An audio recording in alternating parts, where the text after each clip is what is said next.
Hey everybody, it's Julie here. It's been a while since I've done a vlog posting and I thought it's way past time to catch you up to speed. So we're going to try a little bit something different this time around, so bear with me. I am cresting up on 6 months post-op. My surgery was done October 3rd and so yeah, April 3rd of 2012 will make it 6 months for me.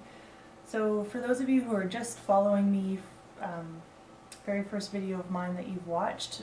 My name is Julie. I am 34, I'll be 35 in October, and I am a sonographer, which is a fancy word for a diagnostic medical ultrasound person. So yeah, I work in the healthcare field, and as I've said, I had my surgery done just about 6 months ago. Why did you choose to have the sleeve versus other bariatric options out there? I decided to have the vertical sleeve gastrectomy simply because all of the research and information that I had gathered on it seemed like it would be the best fit for me and for my life. I had tried numerous other diets, Weight Watchers twice, I had tried curves, just trying to eat properly and go to the gym and all that kind of stuff, and it just wasn't working for me. I had done some research into another bariatric procedure, the lap band, which some of you may or may not have heard of or even done yourselves, and it just wasn't something that I was really interested in and keen on having done. So for me, the vertical sleeve seemed to be the best fit for my life. How has your life changed since having the sleeve? My life has changed so much in 6 months. When I first thought about doing this and having it done initially, it was not only for myself and my own health, but it was also for the health of my family and to be a better role model for my girls. I have 3 young kids that are all little girls, and I wanted them to grow up seeing a healthy role model. I didn't want them to be embarrassed of me. I didn't want to be the fat mom of the class. I didn't want that for myself, and I was embarrassed of me. So in the 6 months that I've been sleeved, it has changed my self-confidence and how I view myself. It's funny, being at work at the clinic where I work downtown, when I'm walking from the main area where I do my ultrasounds over to our breast center, we kind of go out into the main waiting area and then down a little hallway to this other room, and there's this great big bank of mirrors that are on the wall, and I used to walk in front of those mirrors every time I would head over to the breast center, and it was embarrassing to me, and it wasn't good.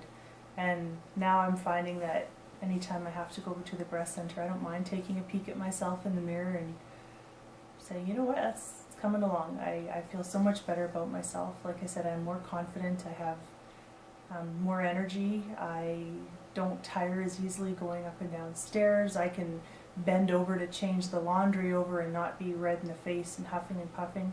I can keep up with my kids better, and one of the things that I had told my kids was that I wanted to have the surgery done so that I could jump on the trampoline with them in summertime. And I'm there. I am well underneath the weight limit where I can get on the trampoline with them, and I'm excited for spring to come, for summer to come, so we can do that. If you hadn't had the VSG, how would you picture your life 15 to 20 years down the road? There would be no quality to my life.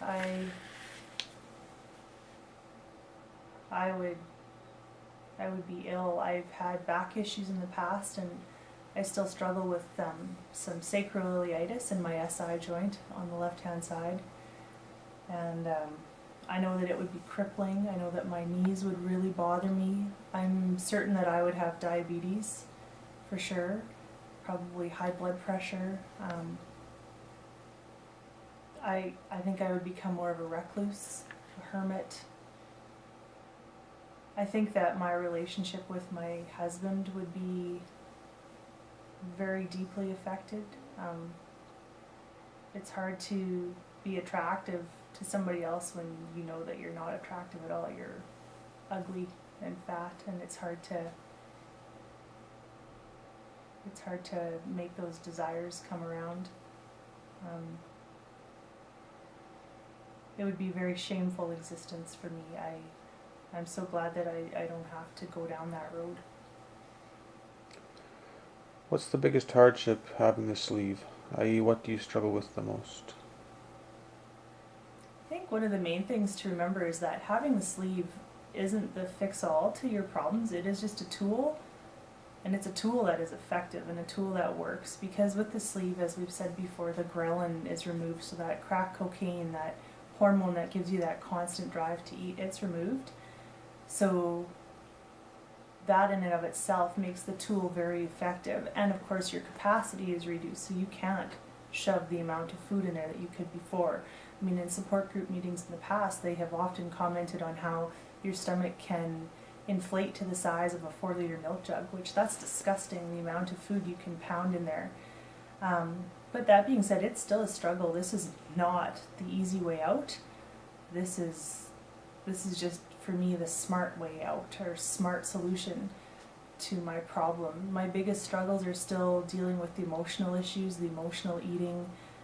I find lately, in the past, I have been a grazer. I like to graze at night. You know, it's like supper's over, it's evening time, the kids are in bed, I'm doing my own thing, and it's like I'm looking for a snack. I want to have a snack. And if I pull back and remove myself and think about it, I'm not hungry at all, but it's a habit, and habits can be very difficult to break. So that's probably really difficult for me right now. And I think one of the other hardships that I'm struggling with right now is just relying too heavily on my sleeve to do all the work for me.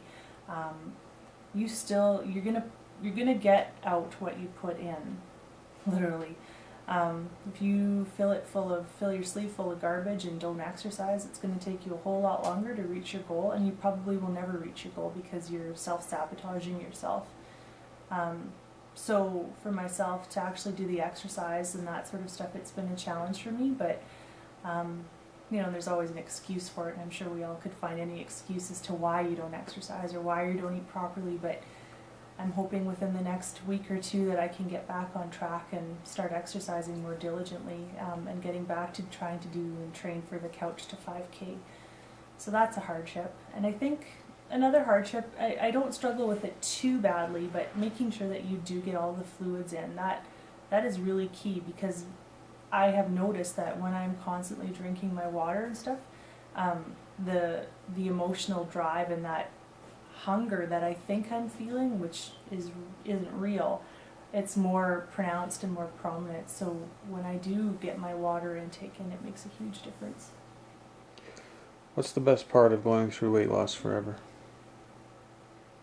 There's so many good parts about using weight loss forever. I think for me, though, one of the best parts, is the ongoing support that they offer. The support is such a godsend. To know that you have all of these other people who are in the same boat as you, who have gone through the same procedure, who have had the same struggles, the same issues, the same challenges, the same successes. That support is next to none. It's unrivaled. You can't do it without the support. And the studies show that the support is going to help you be more successful in your weight loss and lose more weight. So that's huge. That, and the fact that they are now a certified international center of excellence, that's just peace of mind. That is so reassuring to know that I went and had my surgery done in the best possible facility ever, by the best possible surgeon, with the best possible staff. It's phenomenal. I have no regrets whatsoever, and I would recommend Weight Loss Forever to anybody out there looking to have this kind of surgery done. I mean, the care that you will receive is amazing, unbelievable. It is worth every penny. I would recommend them to anyone and everyone. It's fantastic. Any advice for those starting on this journey? Do it. Do it. Don't waste your time. Don't sit on the fence too long, because you know what? Picture your own life. Picture yourself where you would be 2 years down the road from now, 3 years down the road from now, 5 years, 15 years. Do you really want to wait? Do you really want to risk that and take that chance? You know what? Because if you all of a sudden are having a heart attack, you may be too late to have the surgery done, or if you all of a sudden get these conditions, it's going to be a harder thing for you to undergo. You're going to be a higher risk. You may not get that chance to have the surgery. Maybe you're sitting on the fence with finances. There is financing available. There's Medicard or Medicaid company who you can go through. Think of it as a big investment in yourself. It's the best investment I could have ever made for myself. And I am so happy that I took the plunge and did it now. Best thing ever. Okay, so I just wanted to show you guys a bit of my progress. So this is what I look like 6 months out, and then what I'm hoping to do is I will post my before pictures that I got that were taken the day of my surgery. So 6 months out, I stepped on my scale this morning and I was at 219 pounds. Pre-op weight was 297.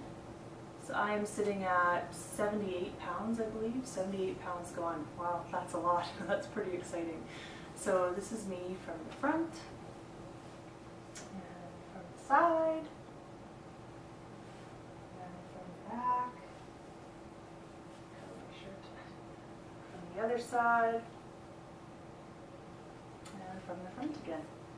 Pretty exciting stuff. I am now down from a size 22 into a size 16, so nice.